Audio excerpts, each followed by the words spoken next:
Welcome, everyone. My name is Gene Quinn. Thank you for joining us here today for this conversation about AI customization for your IP practice. We're going to talk about a lot of things, including some technology. We're going to talk to you about how this is actually done, how you can actually do it, how you can actually use this, what we're going to talk to you about. And the solution, really, at least one of the big solutions we're going to talk to you about today, is Model Context Protocol. It's MCP. It's really all the rage if you're not familiar with it. It's how you can put your own workflow together, really using tools that you're already comfortable using in a way, in a process that you're already comfortable using in your daily practice. So, um, you've heard enough from me. Let me kick it over to Renee, and she'll introduce our speakers, and we'll get going there from that. Renee, go ahead, please. Great. Thanks, Gene. Hello, everyone. Today on our panel, we have George Coobbler. He is a patent attorney at Adler, Pollock, and Shien with over 25 years of experience in intellectual property law, both in-house and in private practice. He counsels clients on all aspects of IP, including patent prosecution, litigation, licensing, and due diligence. George also brings a unique focus on the entertainment industry, advising on agreements in music, publishing, film, and is known for delivering practical business-oriented solutions. Next, we have Sandeep Mandava. He is Vice President of Business Development at IP Author, where he leads strategic growth initiatives across 5G, IP analytics, and nanoelectronics. With more than a decade of experience in IP research, due diligence, portfolio management, and data analytics, Sandeep brings deep expertise at the intersection of IP, technology, and business strategy. And we have Gene Quinn. He's a patent attorney and one of the most influential voices in patent law and innovation policy. He founded IPWatchdog in 1999, which has become a leading resource for the IP global community.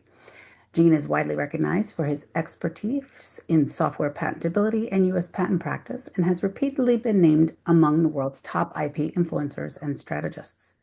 And we also have Samir Reyes. He's a solutions architect at IP Author. He's going to monitor our chat during the entire webinar.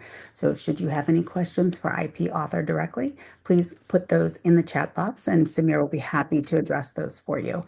If you have any questions for the panelists, you can put those in the Q&A box. So you are in great hands with this panel. Great. Thanks a lot, Renee. And again, thank you all for being here. I'm going to launch our very first poll question right off the top so that we kind of get an idea of your knowledge of what an MCP tool really is. And if you've deployed it, whether you've heard about it, whether you haven't heard about it but want to learn more about it, where do you fit on this matrix? It'll just give our presenters a little bit better idea of the audience and who we're talking to. Gentlemen, maybe just very quickly to prime the well for the conversation we're going to have. George, I'll start with you, and Sandeep, I'll ask you the same question. What do you think is key for the audience to have front of mind as we start to dive into what we're going to cover today? I can say for me, it's a matter of basically making access to data and then use of an LLM interface, sort of a one-stop shop. If you can just tell your LLM to go out and do something, it will access the proper tools to do it. And it's really, as we'll talk about later, it's really helped in a lot of use cases for me. Yeah, I think it really, if see if you agree, George, really lets you customize things for the way you work. Absolutely, absolutely. I've developed over the past few weeks, I've developed significant or I've developed a lot of prompts that help with my with various aspects of my work, but it includes patentability assessments, something we like to call a quasi-FTO, and other things that we'll get into a little bit later. Yeah. Yeah. And that I think is the key before I turn it over to Sandeep and get his initial thoughts. I think that's the key for people because one of the sticking points that I've heard throughout this last several years is AI has gotten more and more popular is people say, well, I got my own way of doing things, or, I know I might be willing to change, but I got some partners who aren't going to really want to change. And I think the old way of us thinking that this is either Westlaw or this is Lexis, and you got to Yes. do it either the Westlaw way or you got to do it the LexisNexis way. That's not today's AI. That may have been where No, AI first started, but it's certainly not where we are right now. absolutely. It's almost as if the AI gets used to you. In fact, it is the AI does get used to the way you communicate, the way you and almost the way you think practically if you like me and type out a lot. But it learns that and it flows with you. It's been to me just an amazing process. Yeah, yeah.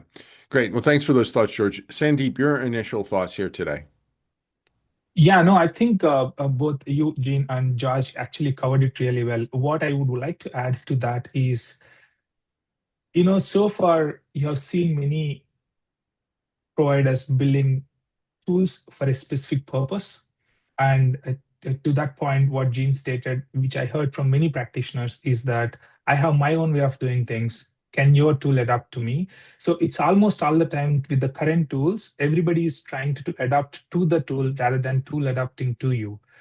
With this MCP capability, with the chat interface, you would be able to have the tool adapt to your need than you adapting to the tool. And that's a very simple and easy process. The entire power is with you, with the ability that we bring to the table. Just a 3-layer architecture. You have the customized curated data sets, algorithms, the MCP, and then whichever the chat layer you use. And that's all you need to create everything that you need for entire IP lifecycle. Yeah, no, absolutely. That's great. So let me end this poll question so I can share the results and so you guys can see it. And not surprisingly, perhaps the largest number is I've heard of MCP, but I'm not using it. And then the next highest is this is the first time people are hearing about it. So, and that I suspect is why we had so many people register. People have either heard about it or haven't heard about it, thought it'd be interesting. So we hit the right audience here, I think. And maybe even those of you who've tried it a few times or maybe power users, hopefully you'll get a little bit out of today as well. Some tips and tricks as well. We'll try and weave in some maybe more advanced things along the way of breadcrumb here or there that you could follow. So, Sandeep, I know you've got some stuff you want to show to be the foundation of what we discuss. So why don't I just kick it right over to you so that we can start talking in concrete terms rather than in generalities. Awesome. Thank you. Thank you very much, Gene. I was worried that many people would say they're already using it every day, so some of my slides would get boring. But good to know that my slides would be relevant. Just want to make sure you guys are able to see my presentation view. Yep. Awesome. Awesome. So first of all, thank you very much, Jane, for the introductions, and thanks, Renee, for also for the introductions, and thanks to the entire IPWatchdog team for making quick adjustments to the schedule. Thank you, George, for taking time and willing to share your experience. I think those will be very valuable to all the attendees that are here today. And thank you for the attendees as well for adjusting their timelines to join this meeting. With that being said, I'll only preface this with one quick thing. I'm personally excited about what George is going to share later in the hour. And my personal inclination to this is that, as Renee stated, I have been in the IP practice for the past 15 years. I have done many of these workflows using multiple fragmented systems in many days. And I personally was excited to test this when we built it, and then I was happy that it was able to get back to me in a few minutes. In any case, with that, let's get into it. Quick intro to IP Author. So IP Author is an AI SaaS platform that help IP practitioners to carry out various activities in the IP lifecycle. We have two quick offerings, if you will. So one of the offerings is our dedicated patent drafting, search, and Office Action Response platform. One quick call out in that platform is that we are launching a superior experience in customization, and that's been the theme for us this year, and that's what you'll see in our offering too as well. That is dramatically improving, better than anything else that you've seen out there. But the whole webinar today is going to focus on the offering too, with the IP Author MCP tools. So with the poll, the first few slides become relevant now. So what we'll cover today is that what is MCP, or why it is even needed, and then what IP Author is bringing to the table with their MCP capabilities. And then we'll do a quick hackathon, if you will, with few workflows, trying to show you in the 15-minute window what and how you can use it, so you can get a real sense. And then George will share how he has been using it, and then we'll conclude with the Q&A. So why is MCP is even needed? So there are various tools that help you carry out various activities. There is a drafting tool, Office Action tool, there is a Stitch tool, there is a Stitch database, there is a landscaping tool, and you name it, you have various tools to carry out all these data sets, and the data is fragmented. Most of the times with the ChatGPT or Claude, with the practitioner hands, they are using one tool, copy pasting the output of that tool, and then putting into ChatGPT, summarizing it or making it better. So it's always been a copy paste job to get to a report that you like. Or if you were to build your own custom platform, if you will, it's going to be heavily expensive, and one organization would not be able to do it if it's a reasonably organization. So that's what the MCP solves. How IP Author comes into play is that if you see how MCP is layered, it acts as a bridge between the LLMs and the data sets. So if you see here, you have Claude, ChatGPT, Copilot, or any other custom LLM, and you have the MCP that acts as the bridge, and it helps you connect to various servers. So in this case, it's IP Author, and IP Author in itself has multiple dedicated data sets for various tasks, and also the algorithms on top that helps you use the data and then pass on the output. Then you can use the MCP, then connect to your CRM, dockets, and files as well to build your own workflow. So how is MCP different from some of the peer communication protocols, if you will? So first of all, I forgot to mention, MCP was developed by Anthropic, and then it really got caught on. Like Gene mentioned, it's now talk of the town, and then many people are trying to build stuff with it. Why is it different, and how it matters in the IP practice is that it's model agnostic. Let's say you're using GPT-5 or whichever is the LLM version. Let's say they release a new version tomorrow. You do not have to do anything. You just use it as is, and then the MCP figures out what to connect, where to connect, which skill to use. So it's model agnostic, and it has multi-step reasoning built in. It's agentic from the get-go. So it reasons the output, it reasons every step, it iterates on it, it validates it. So you are getting the most comprehensive outcome for your task. And one of the things that people in the legal profession do care about is security, privacy, and then audit logs. So the MCP architecture is governed by default. So you have all the security protocols built in, if implemented right, and we are implementing it in the right way. Then you have the audit logs. So it tells you what it's using, where it's using, and then how it's getting the output. And it's composable, as in you can connect various different capabilities to make the whole workflow seamless. So that's a quick intro to the whole MCP. Now, what we bring to the table. So we have been using the patent database for the past 15, 20 years. So we have the highly curated worldwide patent data set. When I say curated, it's a generic term, marketing term, many people use it. Just to give you examples of what curated means, these could sound simple, but they become very important if you're guiding or advocating your client. Something like assignee corpus or assignee normalization. As patent practitioners, you may have come across companies being named differently in each patent application. are subsidiaries being acquired, are patents being acquired. So all of that is curated and taken care of. Inventor names, patent family complications have all been taken care of in this data set. Likewise, you have the entire US file wrapper indexed and hydrated and ready to go. Where this helps, it helps you with the examiner behavior. You can tune your office action response for that particular examiner because that has access to all the data. And you have some dedicated datasets such as standard contributions as well as the curated datasets. On top of it, we bring the algorithms from the years of experience we obtained, and those include not limiting to, let's say, prior art, FTO, and then evidence of use, dedicated landscapes, and we'll see some of those examples today. And of course, you can even use the office action responses and draft applications using these skills. So just to give a quick snapshot of what some of these capabilities are and how we kind of envision them as agentic. So if you see any of these capabilities, they are not just one step by itself. There's each sub-step that it carries out. Of course, you don't get to see it. That's the magic of this capability. All those steps are being performed in the backend to get you the most comprehensive and complete output for each of the tasks that you request. So with that, we'll be jumping on to the demo for today.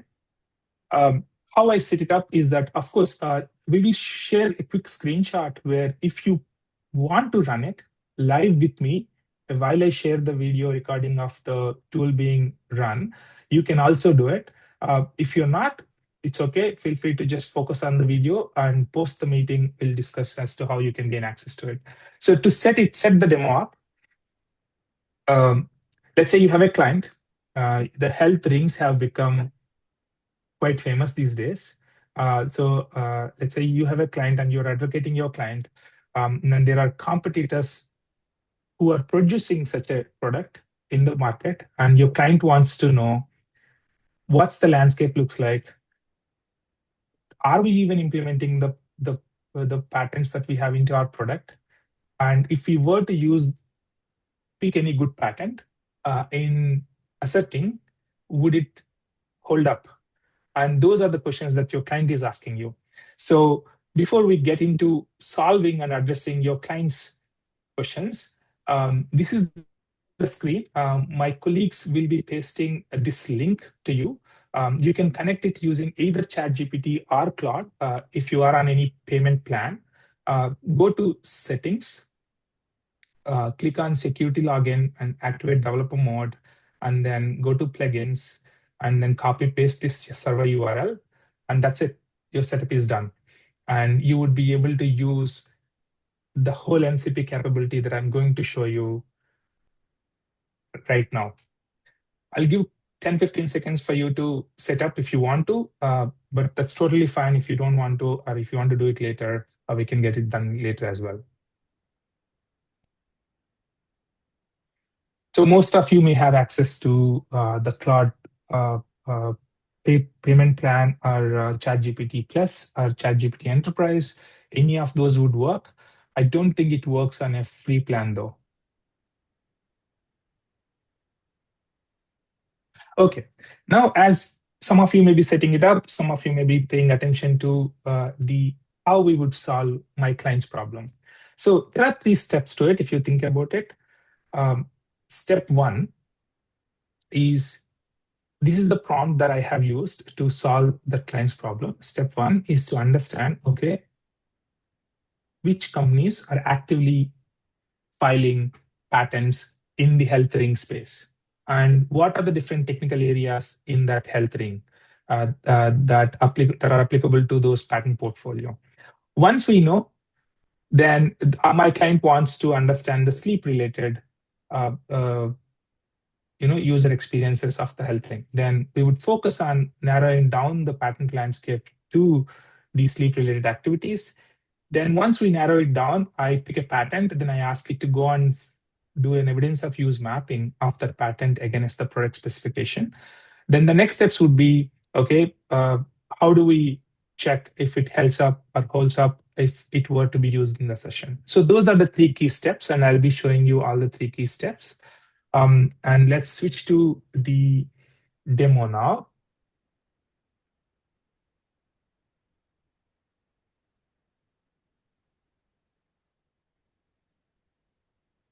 So I'm going to use a Claude instance to show you how I have run this project. This was just run yesterday. So you will see how you can also use it in Claude by just following through me with the video. So this is Claude.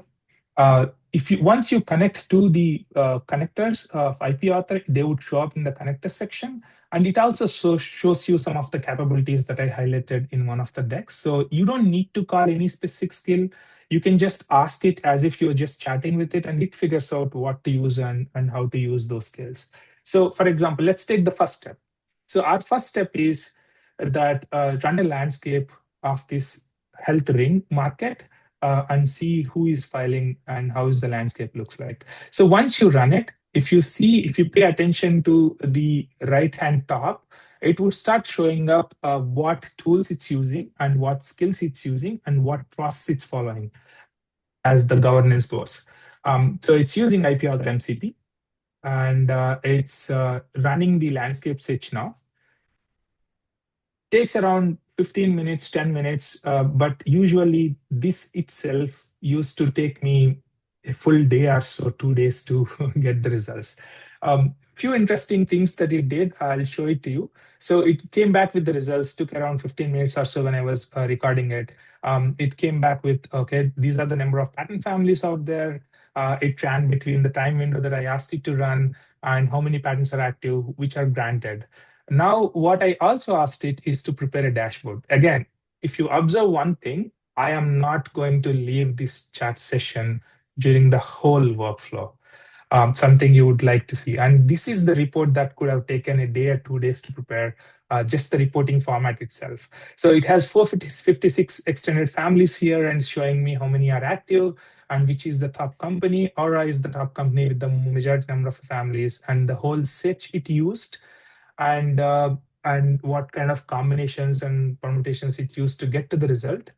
If you see how the query is built, something interesting that you will notice, and that our algorithm is taking care of, IP Author's algorithm. It used some of the terminology where the terminology has also bought some of the mechanical rings, not the health rings.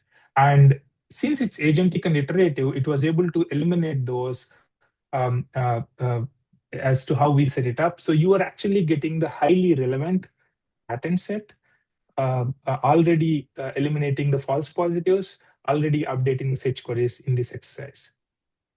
So now let's look at some of the results that it has produced. Here is where it's explaining that it's eliminated the seal rings of Raytheon or some of the other retaining rings of different companies. And then it used what it used. It used IP Author patents with 180 million patent documents. And it used CPC codes and so on and so forth to obtain the query. Now the publication trend. So if you notice it, each year, how many patents are being filed, and it gives a summary as to what it's also noticing in that data. And the filing year trends, publication year trends, who are the top assignees. When you see these assignees have already been rolled up to the parent assignee. If you see Alphabet here in this one, it already includes the Google and Fitbit related filings also into Google, and that's what it's taking care of when I said assignee corpus is already recorded. And the CPC classification code technology trends, and it classified the whole patent portfolio into various technology groups. And then for each technology group, it's highlighting that how many families are being contributing to that family group. And I asked it to find few key patents. Another interesting thing here that some of you may have encountered when working with any off-the-shelf patent databases is using forward citations. And there is a trap in using forward citations. Also, people who have experience. I'll quickly show that to you in the next few seconds. And then it's highlighting some of the observations that it noticed in the whole trend. Now, I can either just download this, convert this to PDF, share it with your client, and add your legal opinion to it, and you're done. at the high-level landscape. If you want to convert it to PowerPoint, again, no need to leave. Just ask it to convert this to PowerPoint. Add your logo if you want to. Do some crazy stuff just in 5 minutes, and it will be able to convert this whole thing into the PowerPoint. So you will see that it's now converting the whole thing into the PowerPoint slide deck. Takes around 4 or 5 minutes, and you should have the PowerPoint ready. The interesting thing of the whole thing is that it has access to the entire context, all the data you input, all the data it's output, so you don't need to copy paste anything in between. So it converts the whole thing into PowerPoint. Very nice PowerPoint, by the way. I wouldn't be able to do it, no matter if you give me 10 weeks. this nicely. So the search query and how it came back with the search query. So the entire dashboard that you saw has been converted to the PowerPoint with the observations. Sandeep, Now I you have can a quick question. Yes, please, Sorry Josh. to interrupt, but the output on Claude, the data, the charts, etc., that's gone into this slide deck, those were generated in response to your prompt, correct? Yes. And so it's not the tool it's not the MCP tool generating that. The MCP tool generating is just returning the data, and Claude is actually generating the output. Yes. So Claude has access to the data that IP author has put out, and then Right. Claude is using that data to make the PowerPoint within the same chat window. So it's the capability of the LLM that's refining it and tweaking it to your needs. So that's the customization part of using one chat window of your LLM choosing. So the point is, to get an output like yours, or to get an output that you want, you develop your prompt and make the LLM do what you want it to. Yes.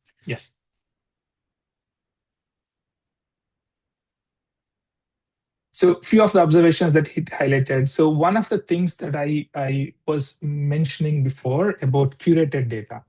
So if you see this, focus on this slide, it's highlighting some of the 5 key patterns, and it's using citations as one of the metrics to determine them.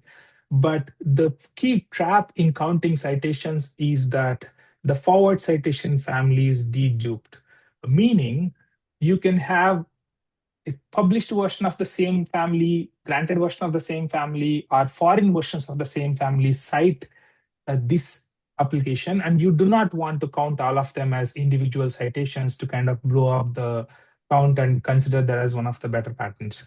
So we are deduping the families, and that's one of the curations that I was mentioning, a small one, but important one if you're doing any such activity. Likewise, it does the rest of the slide deck with all the observations and everything that it obtained in the dashboard that we saw. And to what Judge has mentioned, this is the capability that all LLMs today, most of the LLMs, I wouldn't say all LLMs, bring to the table, but they need to have access to that output for it to be able to generate this outcome.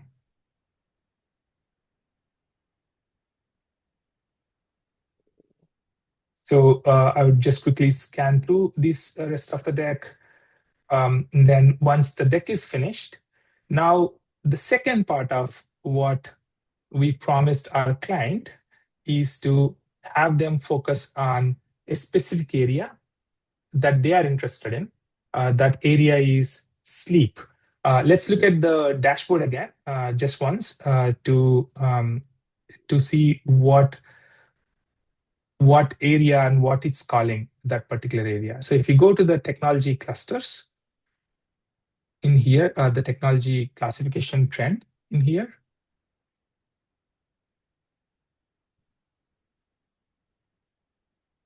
so we have sleep and sleep staging as the area that we need to focus on based on what our client had asked us. So now let's write a prompt. Now we have the whole landscape. Now we will ask Claude to focus on just narrowing down to sleep.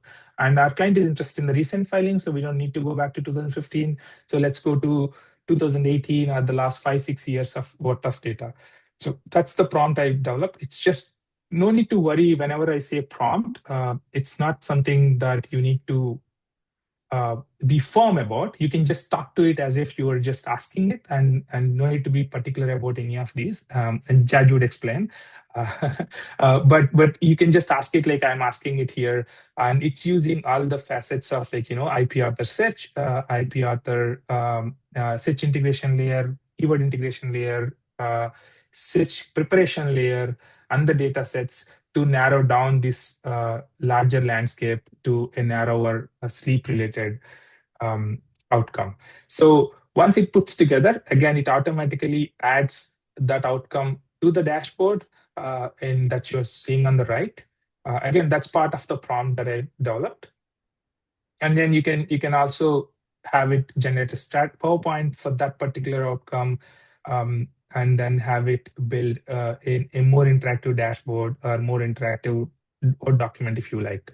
So it's added the sleep deep dive, and in sleep there are particular patterns that it identified. If you notice some of the observations which are very interesting, it keeps mentioning that there are not many incumbent players that are focusing on sleep related aspects, or most of the patterns are related to hardware instead of the inference layer. And that's something that you could advocate to your client. Oh, there is white space. Now, if you are looking to file, you would want to file in the inference layer rather than the hardware ring itself. And that's something that your client would appreciate. And this outcome you would have gotten to in an hour or two of using the platform. And I worked with many law firms in the past, and law firms seem to also use some of these reports to advertise their capability to the corporations. And now you can generate such a report in under half an hour to 1 hour. You don't even need to pay any third party to generate such a report to also act as your client interaction funnel, if you will. So with this being said, I actually now picked one of the patents from this report to try and see if I can use the patent to map it to a product, to kind of transition into the third task in our initial planning to address our client questions. And the third task is performing the actual evidence of use exercise on that particular patent. So the patent and the prompt goes like this. You just highlight the patent. You don't even need to state this patent is not in this highlighting. So I only need to state the patent. And the system will go and talk to IP author to understand what the patent is, what claims does it have, and which elements it needs to focus on, what products it needs to look into, and how it needs to build the whole claim chart. So all of that is being taken care of as you were just mentioning the patent, and you don't even need to mention the patent number in a specific format. So here is the output after claim chart. So it said there are 10 elements or 9 limitations. 7 of them are present in the product that I'm aiming to map it to, and 3 of them are unclear. And this is a very important point that I want to highlight. When you see many tools out there are dedicated setups, the way they build it, the unclear is a very important factor, and George would share why. You don't want to overfit it. If the tool doesn't know, it has to be able to say that it doesn't know. And that's part of the know-how that we bring to the table. Here it's stating that it's unclear because I couldn't find any information in the product documentation. You may want to reverse engineer it, or you may need additional information to kind of conclude it. So now, since we know that there is an evidence, now can it held up in the court of law, or if you want to accept it? How do you check? There are 2 quick ways you can check. One, are there any traps when the prosecution happened with the examiner? And then second one is there any publicly available documentation that could make this patent obsolete? So we'll do 2 activities. Again, if you observe it, I did not even go out of this window so far, and we will not till the end. So I asked it to figure out the prosecution estoppel and then look through the patent documentation. So it from the publication number, it retrieved the application number and went to the USPTO corpus that we host and maintain, and then went to the prosecution history, looked through each and every document in the prosecution history, and created the whole report as to how the prosecution shaped up, where could be potential gaps. And that information is good enough for you to make your judgment as to is there any traps that you need to be aware of.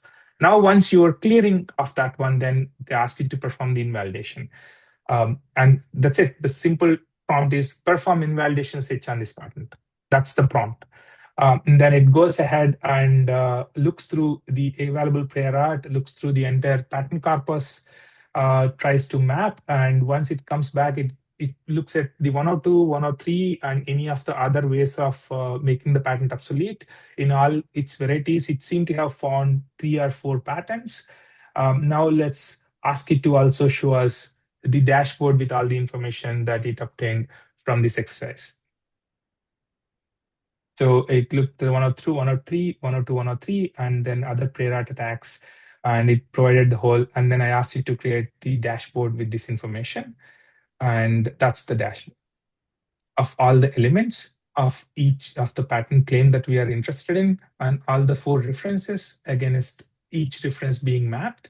And then it's stating that it's disclosed, not shown, partially present, and that's very important. It's not overfitting it. That's one of the hallucination things that you need to be a little bit aware of. You're using standalone rather than a specific tool such as IP Author.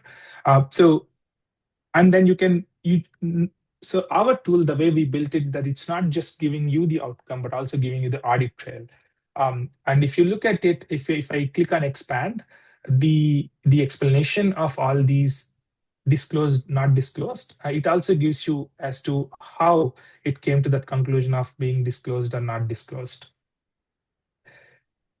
And then it's giving you all the legal limitations as to what it performed and how it performed and what it has seen. And that information should be good enough for you to, as a practitioner, would conclude and provide your conclusions to the client. So this is where it's highlighting how it came to this particular conclusion as to disclose, not disclosed in each of its full explanation. So those are the 3 tasks, or 3 key items that would help us determine how we can use that information and pass it back to our client for what we would want them to do or what's the best course of action for them.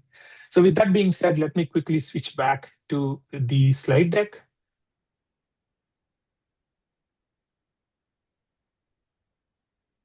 And that's a quick workflow that I prepared. Now I would let George share. So Sandeep, let me just jump in here for 1 second. I'm going to publish another poll question. So I just wanted to alert people to it. The question here now at the moment, what you can answer while Sandeep continues, is what is one of the workflows that you think you might unlock tomorrow at your firm? So, and then once you take a pause again, Sandeep, we can kick this answer around and get George's input onto what he would do and why, and if he agrees. Yes. Take it away. So while the question is being answered, George, why don't you go ahead and share your experience? And I don't think I would do justice to even asking a question, limiting your sharing. Like yesterday, I was talking to him and it blew my mind away as to how he's using it. So over to you, George. Well, we got started down this path by, basically we have a large manufacturing client that pops out new products every 6 to 8, 10 new products every 12 to 18 months. And it's a very crowded field with a lot of large players that are getting that have a lot of money to get patents all over the world. And so patentability searching and an FTO insight is necessary, but problems, as you know, with FTOs is they are extremely cumbersome and very expensive, and they take a long time. So we came up with a process to that I call a Quasi-FTO, which is just a quick look at claims of patents that might come up in a patentability search and then say, well, we don't see patents of concern based on this search. This is not an FTO, by the way, disclaimer, disclaimer, disclaimer. Because we were running those searches constantly, it seemed, we needed a faster way to do that. And now with the way we were doing it before, like Sandeep said, is we were running the searches in IP Author, getting the data, putting it into ChatGPT, having ChatGPT do a 102, 103 analysis, and then also taking a look at and it wasn't very good. I mean, not that the data was the data was fine. 102, 103 analysis was fine. The FTO side could have used a little work. Now, because we have access to an FTO tool, we're getting better results, more meaningful results that we can relay to the client, and it takes a lot less time. And we're not bouncing between different apps like Sandeep said. So doing patentability assessment and a quasi-FTO assessment it has been really beneficial to the client and enabled us to respond quickly to the client's new product situation. And then another use case we did was IP diligence or IP evaluation for a venture capitalist, where it's another quick turning industry. In one case, just a one that we just did, the client VC said they needed an answer within a week. And so, with just one or two of us being able to do these things, we were able to generate a patentability assessment on the technology, a quasi-FTO assessment on the technology, and a landscape assessment, just like Sandeep just did. And the output, which I was rather impressed with, they gave, we constructed an output via the prompt to answer the client's questions as to who are the major players in the space, where's the white space, who are the major inventors, and where are they located. All this was available from the data that we were able to retrieve from the MCP tools. And we were able to turn the project around very quickly. So far, the client has been pleased with what we've provided to him. So all those efforts, we're actually wrapping up. And just to go back and talk about prompts for those that are not familiar, as Sandeep said, you can interact with the LLM just by typing, what you want into it. To get something more detailed, you have to type in more detail. But it can be an iterative process where you say, I want to do a patentability search. Okay, fine. I want you to, and once it returns that,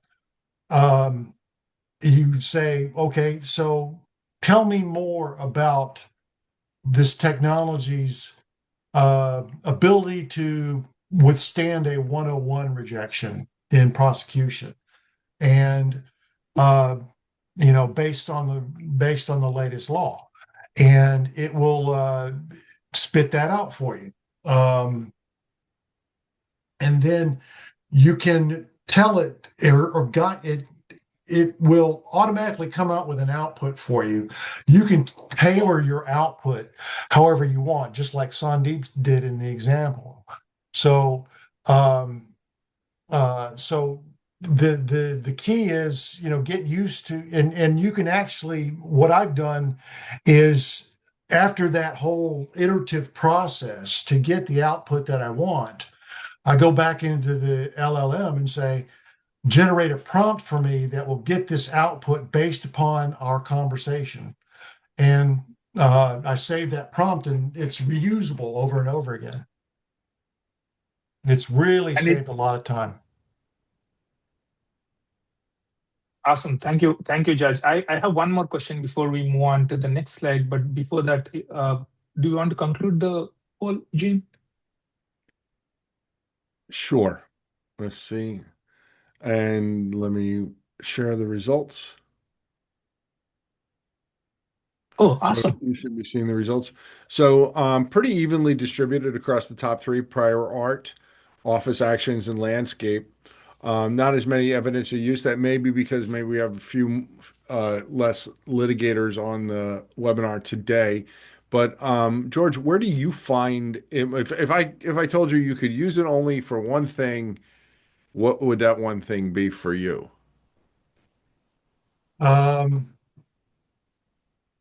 Probably the prior art Yeah. and FTO searching. Yeah. Um, AI is really good at that. I mean, when you give it a closed universe, and even for AI, closed universe can be a gigantic universe, but you give it a closed universe and say, what here is closest to this? It's shockingly good. It's yes. it's remarkable. And if you haven't tried it for that, I would invite you to try it because it'll surprise you. Um, and so there and it's it's like that. You don't have to send it out to a searcher, take a couple weeks to get it back and go through everything. It'll tell you, look, if you're looking for I want the top five and only the top five, it'll give you just the top five. I want, whatever you want, whatever cross section you're interested in looking at, it'll give it to you like that. And so I see that, I see more and more people wanting to do it for office actions. I think that that's good. I'm a big fan of white space analysis too. Mhm. Maybe Yeah. that is more for in-house people. Maybe it's a little bit Well, higher like level. I was going to say, like in the case with the investors, they like to know where white space is. So, Right. Well, and certainly startups should, right? yeah. It's one of the things startups, it has been up until recently a big project, so you wouldn't maybe invest in it. But now, you could say, here's what I've got. I used to do this when I was at Syracuse University in the clinic. And we worked with local companies and they'd come to us and say, here's what we got. We're excited about this. It could be used in any one of these 10 ways that we think. Where would we get the biggest bang for the benefit? So the first thing you do is where's the white space within the biggest white space, and then you chart that against a matrix for the market size and all that sort of thing. That type of thing AI can do in its sleep.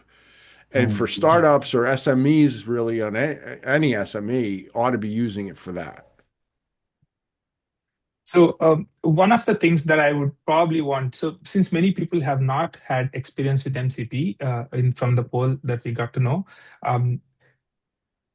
I get asked this question, so I would like you to share your thoughts also, Judge, on this one is that why can't I use Claude today? Why do I need IP author MCP?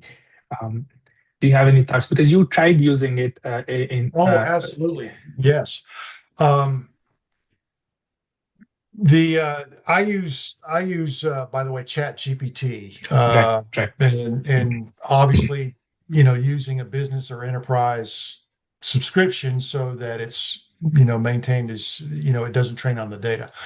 But one of the things in um, uh, analyzing prior art searches is that ChatGPT on its own cannot access publicly available databases sometimes, especially, and now Google Patents was the only one that was able to reliably access, and Google apparently changed their uh, format so that LLMs can't go in and do web searches anymore, actually doing them independently.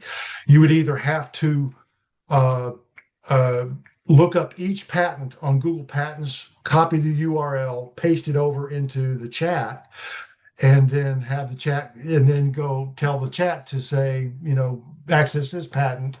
Tell me if there's a 102 or 103 or whatever issue. And that was obviously cumbersome, tedious, and a whole bunch of other adjectives. But now with access to the IP author data, there's no issue with that. It just runs and gives me my desired output. It's really been an amazing time saver, and the quality of the data is, at least in my experience, been very, very good. Thank you, Judge. So just to add to what Judge had shared, when we are building these tools, of course, we would try to see what's the existing capability and what more we bring to the table. It's on the surface, you don't see it. That's how it's supposed to be. You just write a prompt and then it does everything else for you. On the back end, just to share why the current LLMs may not be able to do these specific narrowed tasks with a customized data sets, is that when you give it hundreds of millions of data sets, they don't comprehensively do the job of looking through all of them in a way that's in the time window that you would need it. Like, they can't keep the context of all of them. So you need special tools in between the layers and dedicated agents to do those tasks and provide the data so the LLM can do what it's good at, interpreting and presenting the data. So that's been the biggest iterative process and the biggest engineering challenge that we were doing in the back end, although you don't see it on the surface.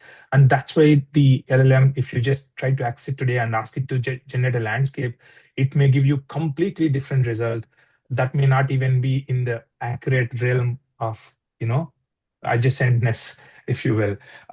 So that's the difference between if you were using a traditional LLM versus any customized capabilities such as IP author that brings to the table to those LLMs. So one other quick question, Judge. If there is a person that still isn't convinced, is there anything specific that you think that'll make them understand the capabilities of the power of these tools? Well, I think based on what I've said so far, if they're not convinced, I don't know what's wrong, but it's changed my practice. I think it's changed not only as a matter of saving time, but as a matter of quality, especially over what we were getting from our third-party search vendors. And I've been very, very pleased so far with what we've been able to do, and our clients are pleased too. Thank you very much. Thank you, Judge. So let me just break in here quick. I've published yes. the final poll question here so that people can start to respond before we hit the top of the hour, and people need to go on to other things. And it's after learning about this, would you be interested in a free demo, free 2-week trial? And so the answers are yes, sign me up right away. Yes, but not, please contact me. The intention there is we realize, this is vacation season. Maybe you're getting ready to go on vacation. Maybe if September works better for you, if October works better for you, you can start the 2-week free trial whenever would be convenient for you. And IP Author will follow up with you to figure out when that is. And if you're not interested, no problem. Just say not at this time. But I would say it'd probably be worthwhile kicking the tires for a couple of weeks and seeing if you could use it. Absolutely. Awesome. Thank you, Gene. Thank you. In conclusion, what we have seen today is having a standalone system is good, but doing specific tasks needs it access to these additional capabilities that IP Author brings to the table. So connection beats the standalone. The unique data set and the custom algorithms that we kind of accumulated over the 2 decades of experience of working on these activities or matters is the moat that we bring to the table. I don't think anybody is as comprehensive in building those tools as we are.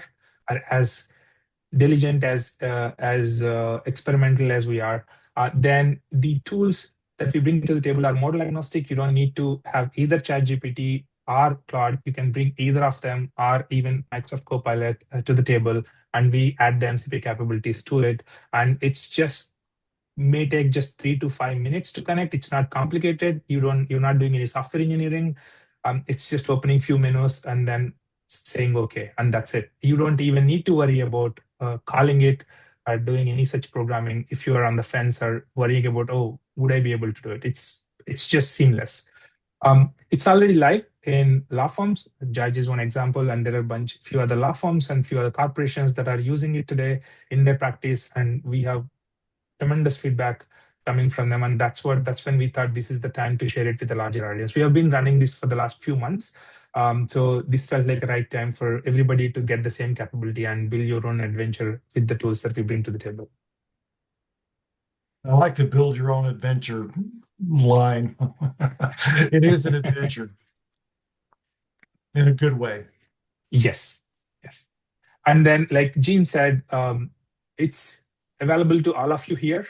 And then we're happy to set you up. Again, like I said, it only takes 5 to 10 minutes to set it up. Please do reach out to us, and we'll be reaching out to everybody that showed interest as well to set you up so you can use it from this afternoon if you want to.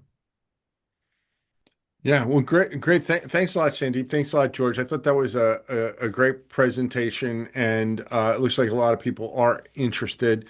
And I think, this is I said it the other day, I refer to it all the time, that song that we probably have heard from that Christmas show where it's the Burgermeister Burger one, where there's this song where it's 1 foot in front of the other. 1 foot in front of the other gets you across the floor.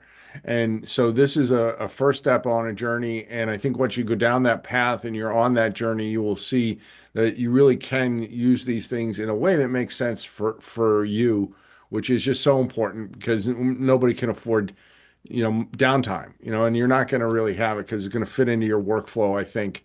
And that's the exciting thing about MCP technology, is it really fits the user. So, gentlemen, I really appreciate it. Any final words before we sign off, Sandeep? So 3 quick takeaways. The bottleneck was never the searching or none of it. The bottlenecks were moving data between these systems to create your own workflow, and it stops today. You are just going to use one UI or one window or one interaction to get everything done. Then two, having the audit trail gives you the confidence and flexibility to go back and check what was done. It's not happening in the black box. Then three, the legal judgment still stays with you. The tool provides you all the necessary data needed for you to make the judgment and add that legal layer that you are expert in doing. So we are excited to see what everybody builds with this capability, and looking forward to the future. Awesome. George, final thoughts? I just, again,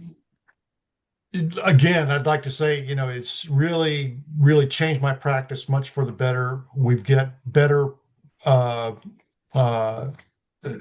faster response to the client, more quality product going out, a lot less time necessary for checking and certifying and verifying.